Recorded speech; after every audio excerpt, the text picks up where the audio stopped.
तरी बुद्ध असे होते, आहे ना, बुद्ध असे होते.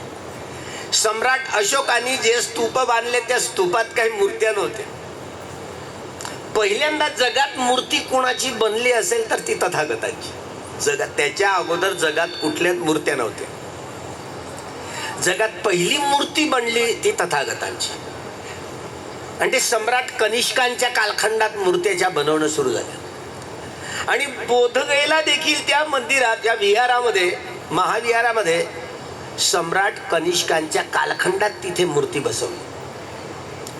आता जिथे मूर्ती बसवलेली आहेत ना तिथे बोधिवृक्ष होतं पहिलं.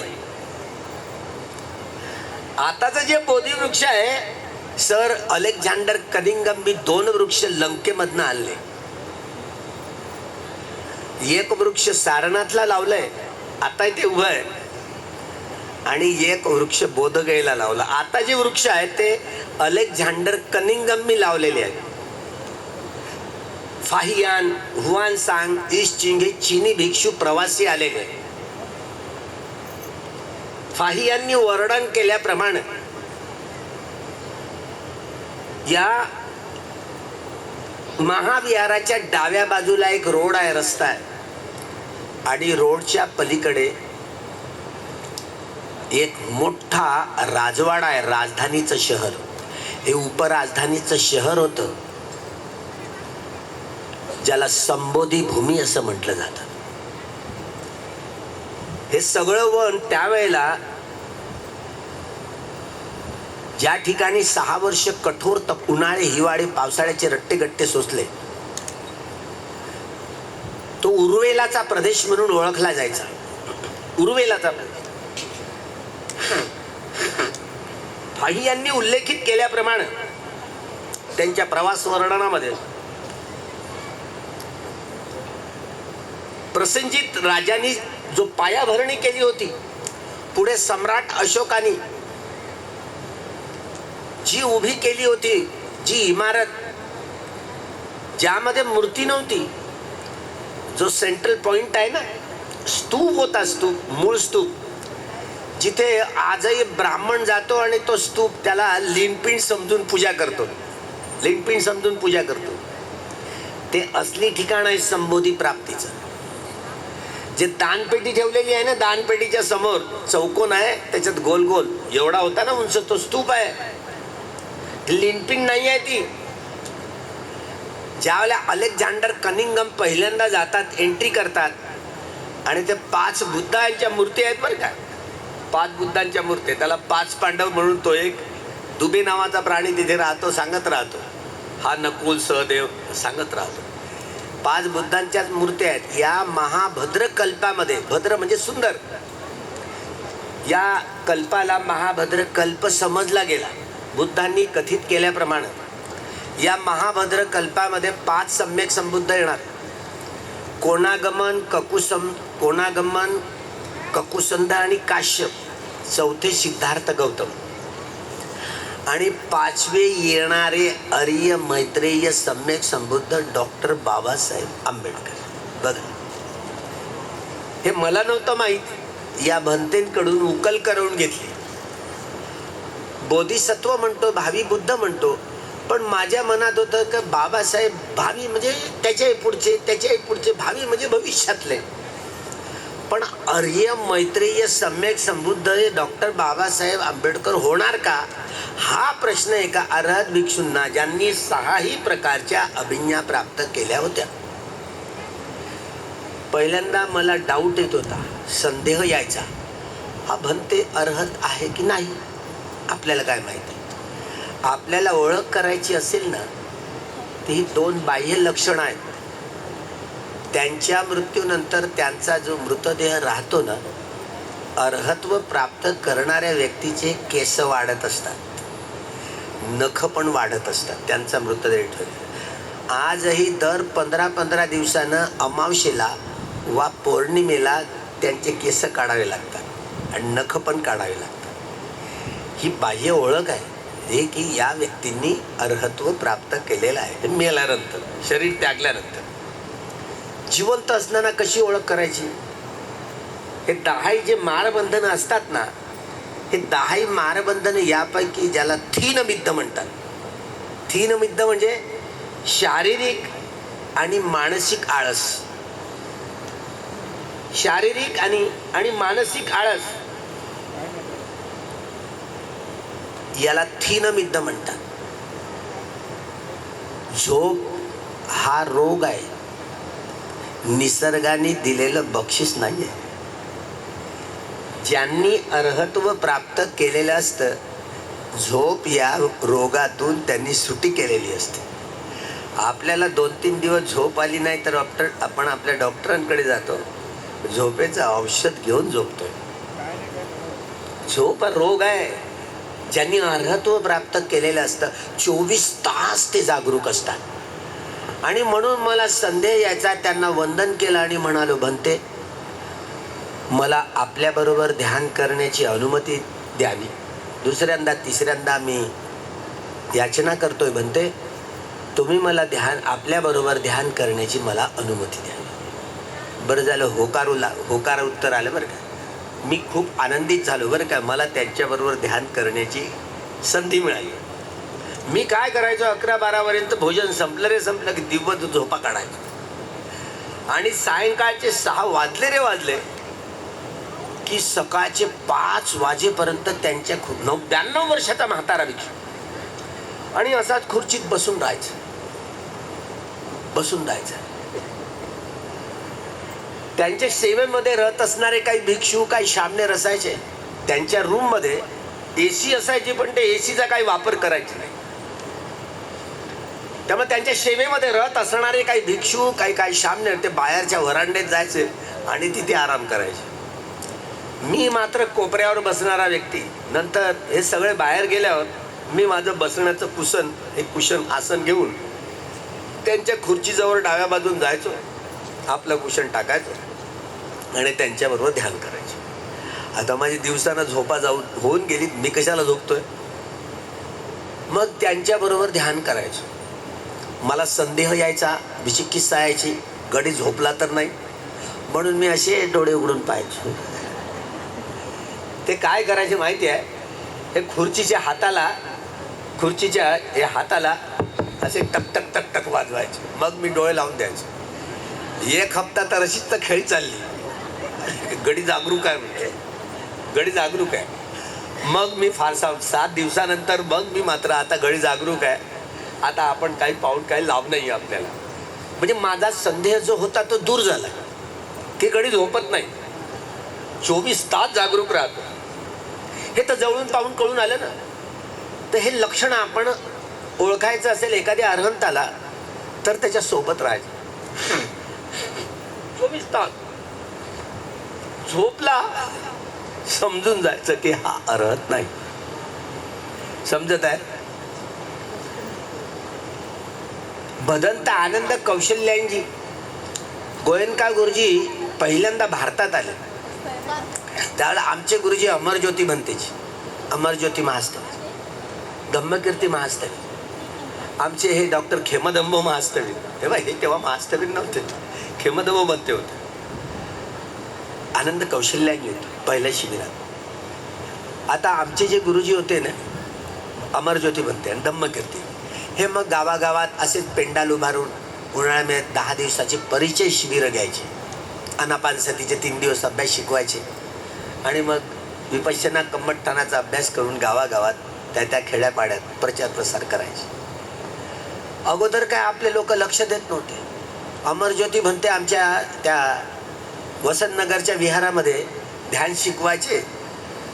आपले शिक्षित लोक काय, हे RSS वाले लोक आहेत, हे विपश्यना ना ते RSS वाल्याचे आहे रे बा, असा समज असायचा. मीच लक्ष देत नव्हतो, दुसऱ्याचं काय करू सांगा बरं. मी ज्यावेळेला पहिलं सतीपठ्ठान केलं बरं, माझा तरी काय विचार माहिती आहे, हा धोत्र्या माणूस हा सत्यनारायण गोयंका आम्हाला काय शिकवेल रे बा. आली की नाही आपत. हा धोत्र्या माणूस आम्हाला काय शिकवेल चिवरधाऱ्यांना, असं वाटायचं. जाऊनच पाहू दे ना काय शिकवतात, जाऊनच पाहू दे. आणि 1-2-3 शिबिरं केली आणि सतीपठ्ठाणला गेलो. सतीपठ्ठाण म्हणजे पहिलं शिबिर समजायचं. कुणाकुणाचं झालं सतीपठ्ठाण? हात उंच करून बघ. एक बा ही माय आघाडीवर आहे. 1 2 3 4. अरे अरे, जन्म आला हेला आणि ओझ वाता वाता मेला. बघा ही बोधी आहे ना. सिद्धार्थ गौतमाने पिंपळाच्या वृक्षामध्ये बसून नेमकं केलं काय? त्यांनी बोधी प्राप्त केली कशी? त्या अभ्यासाची 6 वर्ष हे उन्हाळे हिवाळे पावसाळे गेले धोट्यात. 6 वर्ष बर्बाद झालीत. जेव्हा इथून अभ्यास सुरू केला, एकाच बुद्धांची गोष्ट नाही, बाबासाहेबही जेव्हा बुद्ध होतील की नाही, आता जे बोधी वृक्ष आहे ना त्या ठिकाणी कालोखात हे पण नष्ट होऊन जाईल. त्या ठिकाणी नागाबोधी वृक्ष वाढेल. नागाबोधी. आणि तिथे डॉक्टर बाबासाहेब आंबेडकरांचं नाव अजित असेल. अजित शेवटच्या महाबोधिसत्वाच्या जीवनातलं नाव. त्यांच्याही अंगावर 32 लक्षणं आणि 80 अनुव्यंजनं आलेली असते. सप्पे बुद्धा समसमा. सगळे बुद्ध एक समान असतात. डॉक्टर बाबासाहेब आंबेडकर हे 16 असंख्येय 1 लाख कल्प एवढ्या जीवनातनं यात्रा करत करत करत करत येत आहे. ते जेव्हा बुद्धत्व प्राप्त करतील ना, मी एका जीवनात माझं भीमराव रामजी सकपाळ होतं, पुढे आंबेडकर झालो, ते सांगतील आपल्या कथांमध्ये, भिक्षूंना सांगतील. अजित नाव असेल शेवटच्या जीवनातलं त्यांचं. अजित. त्यांच्या आईचं नाव ब्रह्मावती असेल. त्यांच्या वडिलाचं नाव सुब्रह्मा असेल. बामणाच्या घरात जन्माला येणार आहे बाळ. ती ब्रह्मावती आई त्याची आता जी सारनाथ आहे ना, वाराणसी, कालोखात पुढल्या येणाऱ्या भविष्यात त्या नगरीचं नाव केतुमती असणार आहे. आणि तिथे सगळं जंगल असणार आहे. तिथे ती ब्रह्मावती नावाची त्यांची माता तिथे एका बोधिवृक्षाला पकडेल आणि ती उभ्यानंच जन्म देईल अजितला. तेही 7 पावलं चालतील. सिद्धार्थ गौतमही 7 पावलं चालले होते असं वाचन करतो आपण. खरी आहे का गोष्ट? खरी आहे? कोणाला खरी नाही वाटत? मलाच खरी नव्हती वाटत नाही. मी काय सांगू आता. अद्भुत अद्भुतो आश्चर्य या सुत्तामध्ये बघा. आश्चर्य आहे खरंच. त्या आश्चर्य अद्भुतो त्या सुत्तामध्ये असं लिहिलेलं आहे की सिद्धार्थ गौतम त्याच्या आईने त्या फांदीला, बोधिवृक्षाच्या फांदीला असं हलवलं, उभ्यानेच जन्म दिलाय. तुम्ही नाही दिला ना तुमच्या पुत्रांना उभ्याने जन्म? हे लक्षणच तसं असतं.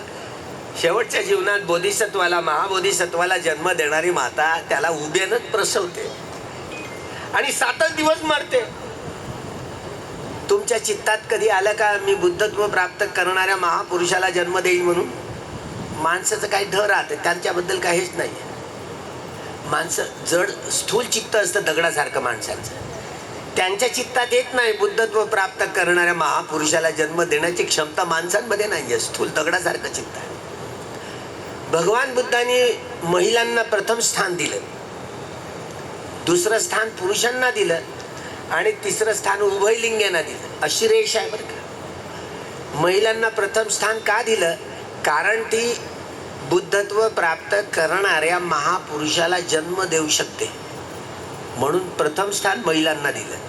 तुमची 2-4 इंच छाती फुकली असेल आता. पुरुषांच्या तुलनेत बाबासाहेबांनी मात्र या संविधानामध्ये एका रेषेत आणलं सगळ्यांना.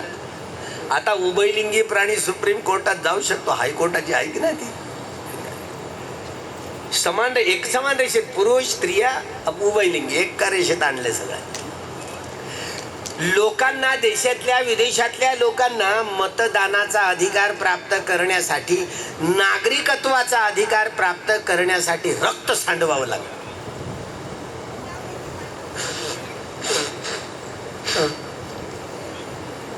बाबासाहेबांनी मात्र या संविधानामध्ये असं कलम कोंबलं, ती झोकी झोपडीतली व्यक्ती असो की जंगला पहाडातली, एक व्यक्ती एक मत एक मूल्य, दुसऱ्या गोलमेज परिषदेमधून हिसकावून आणलंय स्टेट्स अँड मायनॉरिटीज.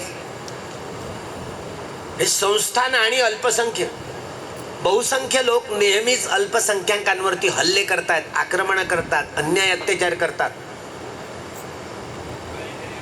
त्यामुळं बहुसंख्य आणि अल्पसंख्य यामधला ताळमेळ मिळवायचा कसा, हे जगातल्या कुठल्याच राज्यशास्त्रज्ञाला व्यापक दृष्टिकोन घेऊन साकारता आलं नाही.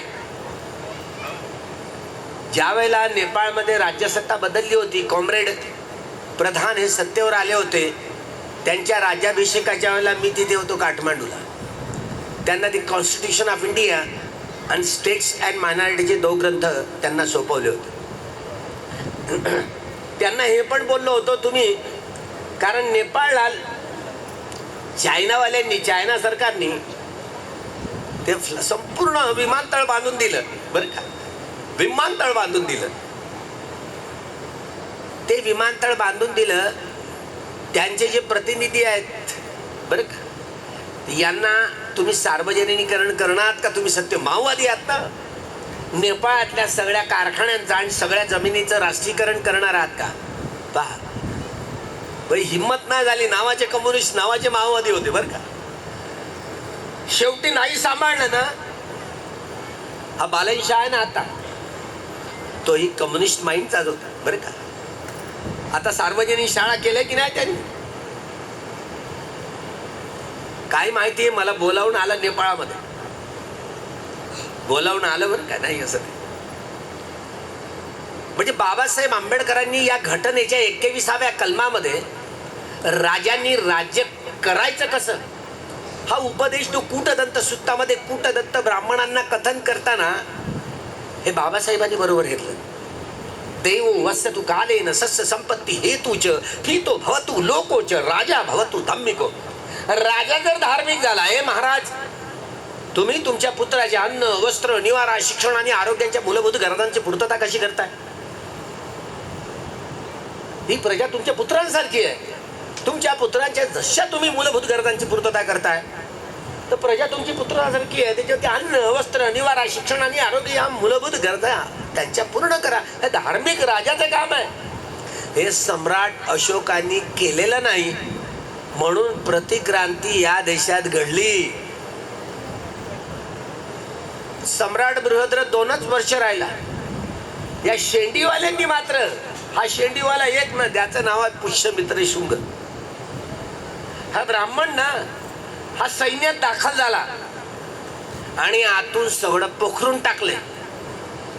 पोखरून टाकले कसं पोखरले, जाणीवपूर्वक गावागावांमध्ये भिक्षू ज्यावेळेला चारिका करत ना, चारिका करत असत आणि हे मस्त बोल्डर बोल्डर भिक्षा पात्रात टाकत असत बरं का.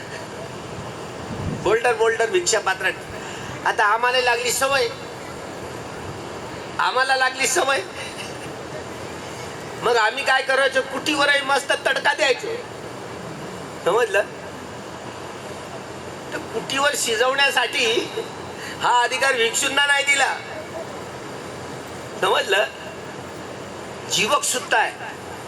त्या जीवक सुत्तामध्ये काय म्हणतात भगवंत, हा देवदत्त काय म्हणतो, अजिबात मांस मछली खायची नाही. जो मांस मछली खाय तो भिक्षू नाही. बघा, आम्हाला एक दिवस असं झालं. आम्ही 11 वाजले होते भिक्षाटनासाठी निघालो. 11:15 वाजले होते. 2-4 उपासिका आल्या, म्हणते वेळ लागेल, 11:15 वाजले. आम्ही घरचं सगळं भोजन गोळा करतो आणि आपल्याला भोजन, आमच्या भोजनाचा स्वीकार करावा. आम्ही स्तब्ध राहिलो. सगळ्या लोकांनी भाजी आणली, भाकरी आणल्या, भाकरीत भात भाजीत भाज्या भाज्यात एकत्रित कालवण केलं. कालवणच जेवायला बसलो. आता बोंबले होते ना त्यामध्ये. आता बोंबलं काही माझ्या वाट्याला आले नाही. आता पण त्याचा रसकच त्याचा उतरला असेल का नाही त्यामध्ये आहे ना. एक लहानसा शामनेर होता, तिथून एक तिकडला एक भिक्षू होता, एक एक काटा काढत बसला बोंबलाचा. आमचं भोजन बस मी घेऊन टाकलं आणि ढकल रे शामराव. तो शामनेर म्हणते, आज तुम्ही काय खाल्लं? मी भोजन घेतलं. भोजनात काय होतं मला नाही माहिती. म्हटलं काय होतं? तुम्ही पाहिलं नसेल, तुम्ही ऐकलं नसेल, किंवा तुम्हाला संदेह देखील आला नसेल. तुमच्या भिक्षापात्रात पडलं तर तुम्ही ते खायचं. याला निरामिष आहार असं म्हटलं जातं, सामिष आहार नाही. मी जर चांगला असलो ना, निरोगी असलो आणि तुमच्या घरी गेलो, भगिनी ए माते मला वरण भात दे असं जरी मी मागितलं तर ते मांस मटण खाल्ल्यासारखं झालं. समजलं? निरोगी माणसानं वरण भात जरी मागितलाय तरी ते आमगंध झालं. पण भिक्षाटनात आम्ही पाहत नाही, आम्ही ऐकत नाही, आणि आम्हाला संदेह देखील आला नसेल तरी ते निरामिष मांस, जे निरामिषच भोजन समजलं जातं, ते असं त्रिविध मांस ग्रहण करण्याची अनुमती तथागतांनी दिलेली आहे. समजत आहे? दिलेली आहे. मी मुस्लिम वाड्यात गेलो, कधी जातो ना, तरी मुस्लिम लोक मला बोल्डर नाही टाकत माझ्या भिक्षापात्रात. ये हमारा आदमी है बोलते, ये हमारा फकीर म्हणतात. बाप मला फकीर म्हणतात. एक आमचा भिक्षू मुंबईला राहतो, उल्हासनगरला. तो रोज भिक्षाटन करतो आणि आपल्या मुस्लिम मौल्यातच जातो, रोज बोल्डर खातो. आता म्हणजे बोल्डर या इच्छेनं तुम्ही जात असाल तर बा, ते खरं भिक्षाटन नव्हे, ती खरी चारिका नव्हे. निरामिष, आपलं जीवन निरामिष. आपला आहार, आपला विहार, आहारच उतूच चित्तच कर्मच, ज्यामुळे आपण संस्कारांच्या गाठी बांधत असतो प्रतिक्रिया करून. हे होऊ नये. आपली पावलं निरामिष कधी होतील? हे संबोधी ज्ञान धारण करूनच आपल्याला कर्म करता येऊ शकतात, हे लक्षात ठेवायचं. म्हणून सतीपट्टान केल्यानंतर पहा, सतीपट्टान केलं नशिबी. आणि आमचे गुरुजी अमरज्योती म्हणते, माझ्या अंगात आलं होतं भूत, तुमच्या अंगात आलं होतं का? नाही.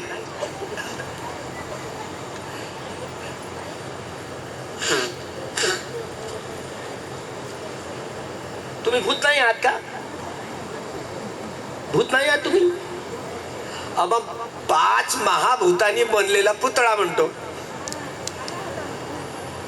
पृथ्वी आपो तेजो वायू आकाशो, है ना? पृथ्वी आप तेज वायू आकाश, या 5 तत्वांनी आपला पुतळा बनलाय असं आपण ऐकतो, वाचतो. कोणी बनवलाय पुतळा? हे आपल्याला घडवलं कोणी? आपला पुतळा बनवला कोणी? कोणी बनवलाय? काय माहिती पडलं का? बरं कोणाला विचारलं का? किती आहे काय बुद्धी सांगा ना. हा पुतळा बनवलाय कोणी?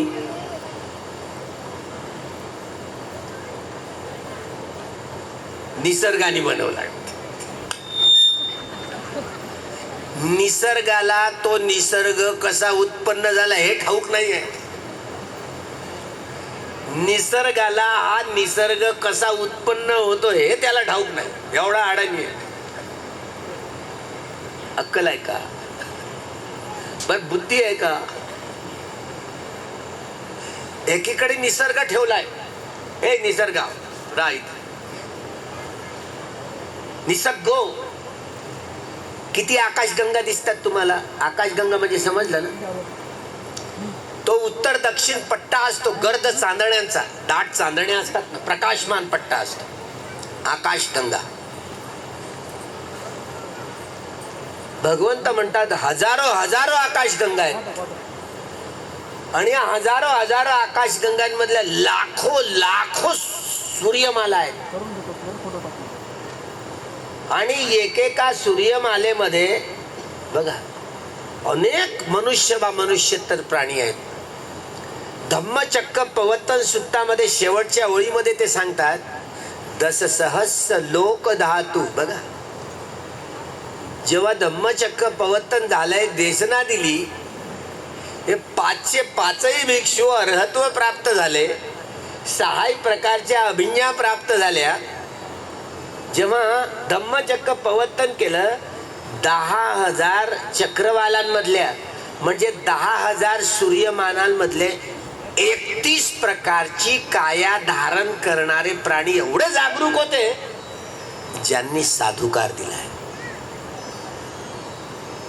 कामदुर्गती भूमीमधले, कामसुगती भूमीमधले, रूपभूमीमधले आणि अरूप भूमीमधले 4 प्रकारचे अपायगतीचे प्राणी असतात, अधोगतीचे प्राणी असतात. कोणते कोणते? नरक लोक, प्रेत लोक, असुर लोक आणि तिर्यक, पशु पक्षी प्राणी चीट पाखरू इत्यादी इत्यादी. हे 4 प्रकारची काया धारण करणारे प्राणी हे अपायगतीचे, अधोगतीचे, दुर्गतीचे असे प्राणी समजले जातात. बेहोशी जर आपण आपलं शरीर त्यागलं, अकुशल संतिरण विपाक चित्त असंखारिक एकं अकुशल विपाक चित्त, हे चित्त उत्पन्न होतं. आणि अनुक्रमे बेहोशीत आपण गेलो तर नरक लोक, प्रेत लोक, असुर लोक किंवा तिरपे चालणारे प्राणी, पशु पक्षी चीट पाखरू इत्यादी. सम्राट अशोकाने आपल्या मुलाला, मुलीला, जावयाला, नातवाला लंकेला पाठवून सारी लंका बुद्धमय केली. अनेक अरहंतांचा ताफा देशाविदेशात पाठवून त्यांच्या कालखंडात हे जम्बूद्वीप एवढी सजावट, हा देश होता सगळ्यात मोठा. सगळ्यात मोठी नगरी ही पाटलीपुत्र होती जगामध्ये. सजलेलं धजलेलं नगर, 84,000 स्तूपा, कंदांच्या आधारावर 84,000 महास्तूप उभारले. त्यामध्ये भगवंतांच्या धातूंची प्रतिष्ठापना करून एकाच वेळेला पूजा केली. तो दिवस दीपदानोत्सव होता. जे जे लोक त्या स्तूपापर्यंत गेले, पूजेला गेले, ते गेले. पण जे घरी राहिले त्यांना सडा सारवण करायचं, रांगोळ्या घालायच्या, त्यामध्ये शेणाचा स्तूप करायचा गुरांच्या, आणि त्यात तेल प्रज्वलन, तेलाचे दिवे प्रज्वलित करून दीपदानोत्सव करावा. अजूनही हिंदू लोक ना दिवाळीच्या दिवशी आहे ना गोधन बिधन करतात, त्याच्यावर शस्त्र नाही ठेवत काही, आणि तिथे दिवा लावतात दिवना, तेल प्रज्वलन. हे 84,000 महास्तूपांची ज्या दिवशी पूजा सम्राट अशोकाने जम्बूद्वीपमध्ये एकाच वेळेला केली, तो दीपदानोत्सव होता. हे 10व्या अभिलेखामध्ये आजही पाटलीपुत्रला धम्मलिपीच्या अक्षरात लिहिलेलं आहे. आता काय आम्ही लिहायला गेलो, दर 15 दिवसांनी पौर्णिमा, अमावस्या आणि अष्टमीला येणारे जे सण आहे ना, हे आपलेच होते. पण सगळ्या सणावारांचं विकृतीकरण झालं, ब्राह्मणीकरण झालं. हे एवढेशे लोक आमच्या बुद्धिस्ट राजांच्या राज्य उलथावून पाडलं. या देशात प्रतिक्रांती झाली, कुठल्याच तत्ववेत्यांना कळलेलं नाही. हे कळलं केवळ डॉक्टर बाबासाहेब आंबेडकरांना. इतिहासच जे विसरून जातात ते इतिहास काय घडवतील. 1 जानेवारी 1927ला पहिल्यांदा भीमा कोरेगावच्या विजय स्तंभाजवळ बाबासाहेब पहिल्यांदा गेले. कदाचित बाबासाहेब झाले नसते तर 1818ला 1 जानेवारी 1818ला पेशव्यांविरुद्ध जे युद्ध 500 महारांनी लढवलं इंग्रजांकडून, हे युद्ध स्वाभिमानासाठी लढलं गेलं. पूर्वजांच्या आमच्या लोकांच्या गळ्यातली गाडगी आणि कमरेचा झाडू त्याची सुटका करण्यासाठी हे स्वाभिमानाचं युद्ध लढलं गेलं. हे केवळ डॉक्टर बाबासाहेब आंबेडकरांनाच कळलं, दुसऱ्या जगातल्या कुठल्याच व्यक्तीला कळलेलं नाही कळलं. कदाचित बाबासाहेब आंबेडकर झाले नसते तर काय झालं असतं आपलं. विचार करा, इतिहासच जे विसरतात. कार्ल मार्क्स सारखा माणूस या मानवी समाजाचा इतिहास हा वर्ग संघर्षाचा इतिहास आहे असं म्हणतात. डायलेक्टिकल मटेरियलिझम हा मटेरियलिस्टिक आउटलुक त्यांचा सायंटिफिक आहे, नाकारता येत नाही. द्वंद्वात्मक भौतिकवाद वस्तू आहे ना, मॅटर आहे. मटेरियलिस्टिक आउटलुक हा सायंटिफिक आहे. वस्तूचा विकास वा भकास वस्तूंमध्ये असलेल्या आंतरविरोधामुळे होतो. त्या वस्तूंमधले परस्पर पूरक, परस्पर विरोधक आणि परस्पर छेदक जे संबंध येतात त्यातून त्या वस्तूचा विकास वा भकास होत असतो. हा मटेरियलिस्टिक आउटलुक महाराज हा कार्ल मार्क्सचा सायंटिफिक आहे. ज्या आधारावर ऐतिहासिक भौतिकवादाचं जे विशेष विश्लेषण मांडलं, प्राचीन काळापासून हा जो मानवी समाज ज्यामध्ये वर्ग नव्हता, एका गणव्यवस्थेमध्ये राहायचे, त्यामध्ये गुलाम आणि मालकांचा वर्ग कसा निर्माण झाला, गुलाम आणि मालकांचा वर्ग कसा निर्माण झाला, हे कार्ल मार्क्सला वर्ग व्यवस्था कशी निर्माण झाली. एक टोळी दुसऱ्या टोळींवरती आक्रमण करायची, दुसऱ्या टोळीला गुलाम करायचं, आणि एकीकडे मालकांचा वर्ग दुसरीकडे गुलामांचा. मध्ययुगीन कालखंडामध्ये ही जमीन मालकी सरंजामदाराकडे आढळते आणि त्या राबणारा भूदासांचा वर्ग असतो. आधुनिक औद्योगिक क्रांती झाल्यानंतर कारखानदार एका बाजूनं आणि भांडवलदार एका बाजूनं आणि दुसरीकडे कामगारांचा वर्ग, हा वर्ग संघर्षाच्या इतिहासाची मांडणी त्यांना करता आली. हे 8 कामगारांचं किती शोषण होतं, ही सरप्लस व्हॅल्यू, ही संपूर्ण थिअरी त्यांनी भांडवलातनं जी प्रस्तुत केली, सायंटिफिक सोशलिझम प्रसवला. सगळ्या जमिनी, सगळे कारखाने राज्याच्या मालकीचे करून सगळ्या लोकांचे अन्न, वस्त्र, निवारा, शिक्षण आणि आरोग्याच्या मूलभूत गरजांची पूर्तता करून साम्यवादी समाज निर्माण करायचा, वर्गविहीन समाज निर्माण करायचा. ही थिअरी बाबासाहेबांना आवडली नाही असं नाही, पण हा शॉर्टकट मार्ग आहे. मार्गावर चालताना ती डिक्टॅटरशिप बोलतो येत व सर्वहाराची तानाशाही. ही सर्वहारा म्हणजे कोण? बाबासाहेबांच्या नजरेनं आता मात्र स्टॅलिनला संबोधित करताना, स्टॅलिनला त्याच्या पत्रावर उत्तर देताना ते म्हणतात, तुम्ही ही डिक्टॅटरी, तुम्ही ही सर्वहाराची तानाशाही या आधारावर तुम्ही असा समतामूलक समाज कसा निर्माण करणार आहात, वर्गविहीन समाज निर्माण करण्याची तुमची कार्यक्रमाची कशी घोषणा राहील. त्यावेळेला त्यांना योग्य उत्तर देत आहे. किती वर्षाचा कालावधी, 20 वर्ष, 40 वर्ष, 80 वर्ष, किती वर्ष राहील तुमची डिक्टॅटरशिप ही कुणाची? एकेकाळचा हा बोल्शेविक पार्टी, जी एक कामगारांची पार्टी होती त्यावेळेला सत्तेवर. आता मात्र ते ब्युरोक्रॅट्स आहेत, कम्युनचे मालक आहेत, त्यांच्याकडे घोडे आहेत, गाड्या आहेत, बंगले आहेत. ते आता कामगार राहिले नाही, हे डिक्टॅटर आहेत. हे काम दिनेम ऑफ डिक्टॅटरशिप, हे तत्व ह्या सर्वहाराच्या तानाशाही खाली आता ते सर्वहारा नाहीये, आता ते ब्युरोक्रॅट्स आहेत, नौकरशाह आहेत. हा एक वेगळा हा वर्ग कसा तुम्ही कसा विसर्जित करणार आहात, कसा विसर्जित करणार आहात? नव्हे, जातीविरहित, वर्णविरहित, वर्गविरहित समाजाचं नेतृत्व आम्हीच करू. बाबासाहेबांनी मी बुद्धाला शरण जाईल, धम्माला शरण जाईल, पण संघाला शरण जाणार नाही असं म्हटल्यानंतर देखील भिक्षूंकडे काय हरवण्यासारखं आहे? या 8 वस्तूंची संघाटी आहे, उत्तरासंघ आहे, कमरबंद आहे, अंतर्वासक आहे, भिक्षापात्र आहे, पाणी पिण्याचा प्याला आहे, पाणी काढण्याचं वस्त्र आहे, हजामतीचं सामान आहे, वस्त्र आहे, सुईसूत आहे. या 8 वस्तूंखेरीज काय हरण्यासारखं आहे? पर्याय ना, आम्हीच वर्गविहीन, जातीविहीन, वर्णविहीन समाज व्यवस्था आम्हीच निर्माण करू. बघा, मार्क्सवाद्यांना चॅलेंज केलं. शेवटच्या ज्या काठमांडूच्या भाषणामध्ये बुद्ध धम्मातील अहिंसा या विषयावर तयारी करून गेलेले, पण नव तरुण लोक कार्ल मार्क्स मुक्तिदाता आणि भिक्खू संघ पिवळा धोका. पहा, ही तरुण मंडळी अशी म्हणायची. म्हणून बाबासाहेबांना अनेकांनी चिठ्ठ्या पाठवल्या आणि यामुळे त्या ऑर्गनायझरनी सांगितलं भगवान बुद्धांच्या धम्मातील अहिंसा या विषयावर प्रवचन न करता या घडीला मार्क्स आणि बुद्ध समजावून सांगा. बुद्ध की मार्क्स, बुद्ध आणि मार्क्स यामध्ये तौलनिक अभ्यासामध्ये हा शॉर्टकट मार्ग आहे मार्क्सचा, पण बुद्धांचा लॉंग कट आहे, लांब पल्ल्याचा मार्ग आहे. लांब पल्ल्या आम्हीच वर्णविहीन, वर्गविहीन, जातीविहीन समाज व्यवस्था आम्हीच निर्माण करतो. पहा, केवळ सामाजिक, आर्थिक, राजकीय आणि सांस्कृतिक बदल म्हणजे क्रांती नव्हे. बाबासाहेब काय म्हणतात, मार्क्सनी माणसाला केवळ भौतिक प्राणी समजून चूक केली. त्याच्यामध्ये मन आहे, मन म्हणजे जीव नाही, मन म्हणजे प्राण नाही, मन म्हणजे आत्मा नाही. मन आहे, चित्त आहे.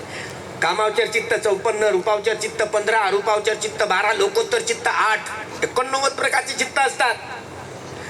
तुम्ही आता कोणत्या चित्ताने ऐकता तुम्हाला समजतं का? बुद्धी आहे का सांगा ना. चॅलेंज आहे, नाही आहे, आपल्याला नाही ओळख करतायत. धम्म म्हणजे पोरखेळ नव्हे, मारा विरुद्धची कठोर लढाई आहे. पंचमारे पराजित्वा पत्तो संबोधी. माराला पाहिले का तुम्ही?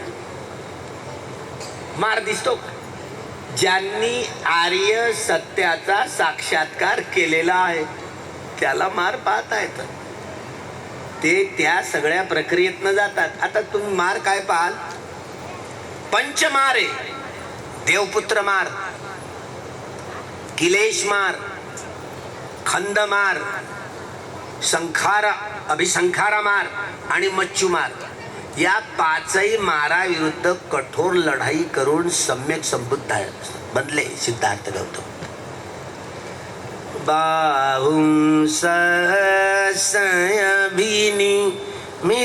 सारुधन्तं गिरिमेखलं उदित घोर ससेन मारं दानादिधाम विधिना जित्वा मुनिंदो तं तेजसा भवतु ते जय मंगला. म्हणताय की नाही तुम्ही?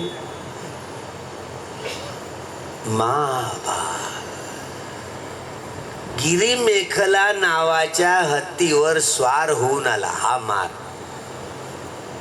किती हात होते त्यांना?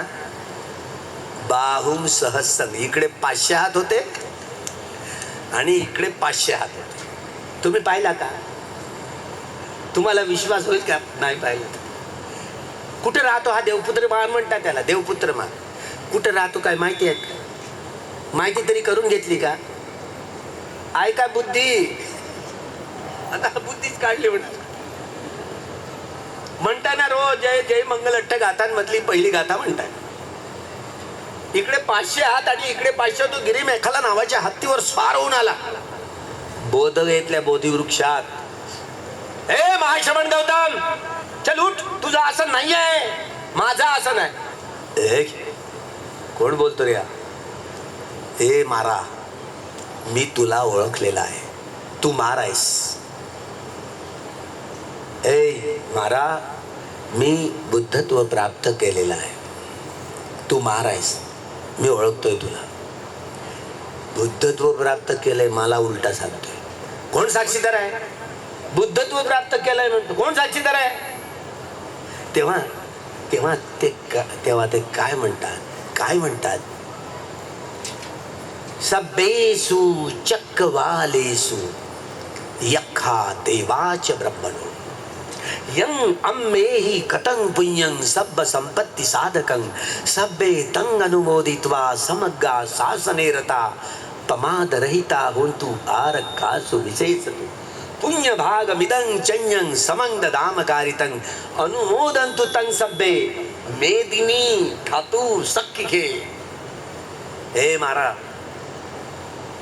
अरे मी माझे 30ही पारमितांचे घडे भरले. सब्बे या सगळ्या चक्रवालातले देवतागण, ब्रह्मलोक, यक्षगण, यक्षलोक, माझ्या या 4 असंख्येय 1,00,000 कल्प एवढ्या जीवनात मी या तापस सुमेधाच्या तर सिद्धार्थ गौतमापर्यंत 30ही पारमितांचे घडे भरले.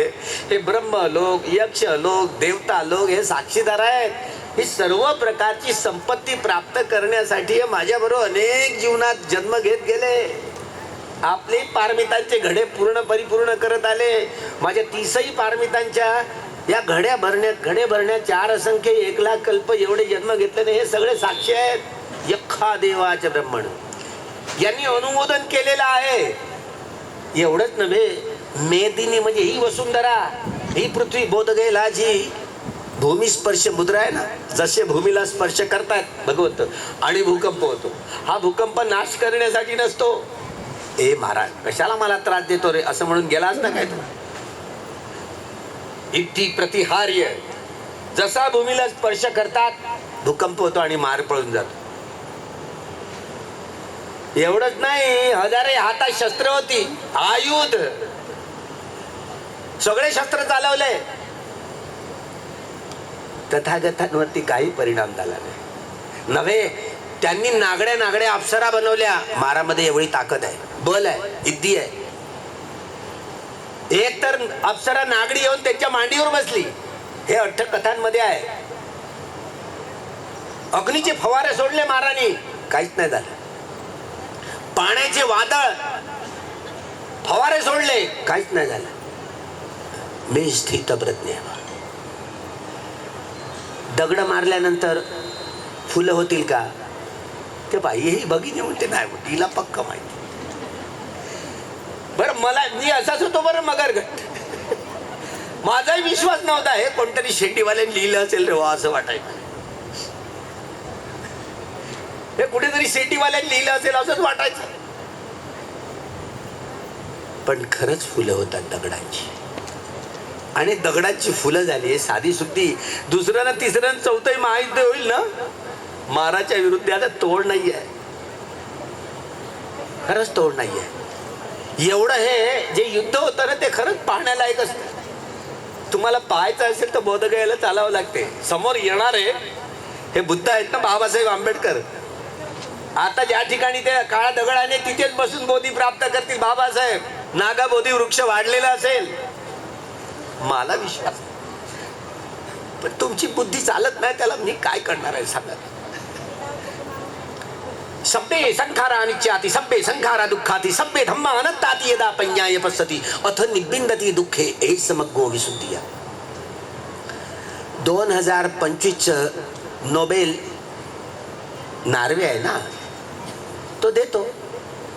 कुणाला किताब गेलाय 2025चा क्वांटम फिजिक्स मधलं हे अनुसंधान. आठवतं का तुम्हाला? 2025चं नोबेल कोणाला गेलं? डॉक्टर जॉन क्लार्क आणि 3 तत्ववेत्ते आहेत. या भौतिक जगाची अंतिमिकाय काय आहे? भौतिक जगाचं अंतिम सत्य काय आहे? परमाणू म्हणतो की नाही? 1945ला आपण युद्ध पाहिलं, दुसरं. त्यात हिरोशिमा आणि नागासाकीवर अमेरिकेने बांबवर टाकले, अणुबांब.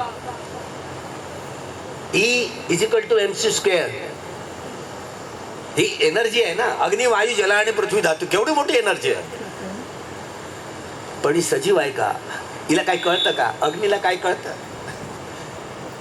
काय कळतं का? अक्कल कुणाला आहे? मनाला आहे ना. या मनाद्वारे आपली रचना केली. तिथे कुठल्या ब्रह्मदेवाची काही गरज नाही. मनो बुब्बंगमा धम्मा मनो सेठा मनोया मनसाचे पदुठ्ठेन भासती वा करोती वा मनसा ततोनं दुःखम अन्विती चक्खं वहतो पदे. मन प्रमुख आहे, प्रधान आहे, मनोमय. पहिल्यांदा मन उत्पन्न होतं. हे कोणतं मन उत्पन्न झाले आपल्याला नाही कळत. किती मागासलेल्या हे बुद्धीच्या स्तरावर कळणं खूप कठीण आहे.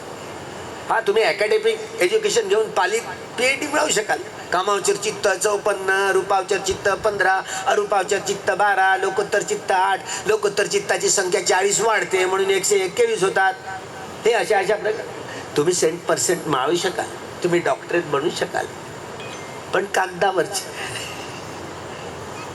थिओरी अँड प्रॅक्टिस, थिओरी आणि प्रॅक्टिस भगवंताचा सैद्धांतिक पक्ष, ज्याला 4 सतिपट्ठान म्हणतात, 4 सम्यक प्रधान म्हणतात, 4 इद्धिपाद, 5 बल, 5 इंद्रिया, 7 भोजंग, अर्यो अठ्ठांगिको मग्गो, असा हा एकूण 37 अंगांमध्ये भगवंतांचं हे स्वप्रयत्नानं अनुसंधान केलेलं बोधिज्ञान. हे एक एक बोधिज्ञान एवढं स्वतःमध्ये एवढं परिपूर्ण आहे. ते धारण कसं करायचं? आजी कल्याणं, मध्य कल्याणं, पर्युसाधन, अंत कल्याण. सुरुवातीला ते कल्याणकारी आहे, मध्याला ते कल्याणकारी, अंताला ते कल्याणकारी. उदाहरणार्थ, तुम्ही कोणत्या स्वभावाचे आहेत तुम्हाला नाही माहिती. पहिल्या वर्षावासात हे पंचवर्गीय भिक्षू सारनाथला वर्षावास करतो. 6वा भिक्षू यश येतो आणि यशचे जेवढे जेवढे नातेवाईक, मग आमचा नातेवाईक केला म्हणून एवढी स्पर्धा लागलेली असते त्यांच्या घराण्यात, त्यांच्या नातेवाईकांमध्ये. आणि अख्खं घराणं, यशचं अख्खं घराणं येतं.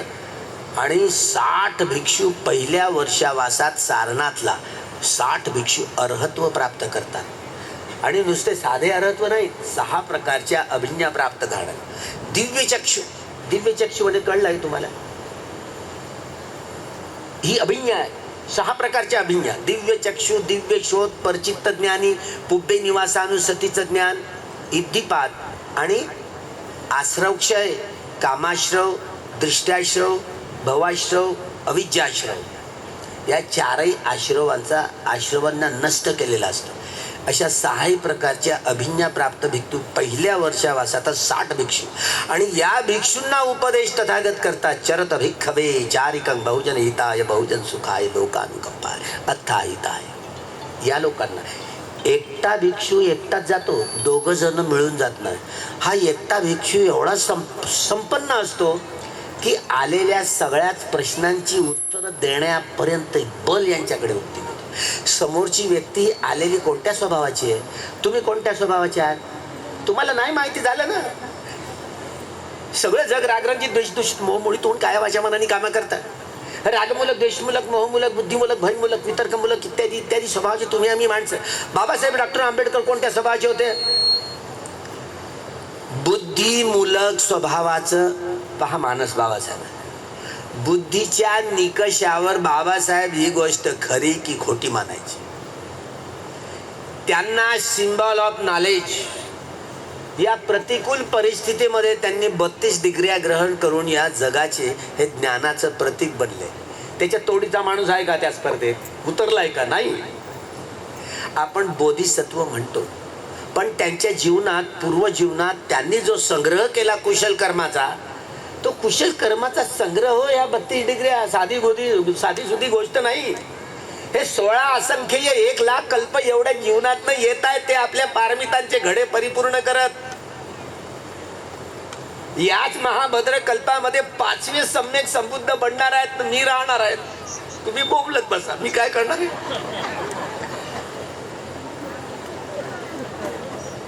पाहायचं आहे का बाबासाहेब? पुतळा नाही फक्त. आता मी बाबासाहेबांना आवाहन केलं होतं, समंता चक्रवालेषु, सगळ्या चक्रवालातल्या सगळ्या प्राण्यांना, अत्र गच्छन्तु देवता, सगळ्यात त्यापैकी बाबासाहेबांनी आवाहन केलं होतं. बाबासाहेब आले असतील का? आवाहन केलं होतं मी, बरं का. आता तुमच्या चित्तातच नव्हती ही गोष्ट, कशाला काय करताय म्हणजे काय काय बुद्धी. आता मला डोकं पिटल्याशिवाय पर्याय नाही.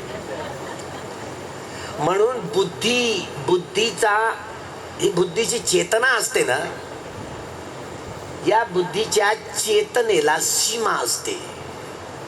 केवळ बुद्धीच्या जोरावर व्यक्ती शोतापन्न, सकदागामी, अनागामी वा अर्हत्व पूर्णत्वात नेऊ शकत नाही, प्राप्त करू शकत नाही.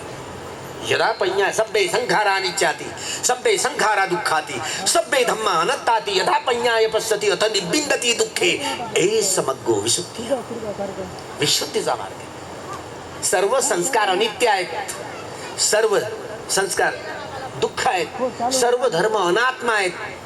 हे जो प्रज्ञेनं पाहतो, प्रज्ञेचे या 3ही लक्षणामध्ये रमण करतो, प्रज्ञा विहारी म्हणून अनित्य लक्षण, दुःख लक्षण, अनंत लक्षण. आता विपश्यना तुम्ही केली नाही, आता तुम्हाला आता कशी शिक्षा द्यावी सांगा ना. हे बघा, सिद्धार्थ गौतमाने ज्या बोधी वृक्षात बसून सुरुवातीला जो अभ्यास केला, आता आपण करायला लावला ना आनापानचा अभ्यास, हे चंचल चपळ चित्त सैराटासारखं 10 दिशेनं भरकटत राहतं नेहमी. तुम पागलाची खाण नाही का? सारं जगत पागलाची खाण आहे. आता तुम्हाला शिया दिल्यासारखं वाटतं, मी काय करणार?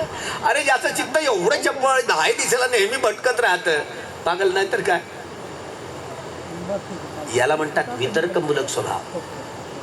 एखादं चित्त उत्पन्न, एखादं चिंतन उत्पन्न झालं ना, लगेच खंडित होतं, दुसरं चिंतन मनन सुरू होतं. तेही अर्धवट राहतं, दुसरं चिंतन मनन सुरू. एकात एक नाही, नक्कीच नाक नाही. अरे अरे गाडी बिघडून जाते अशी.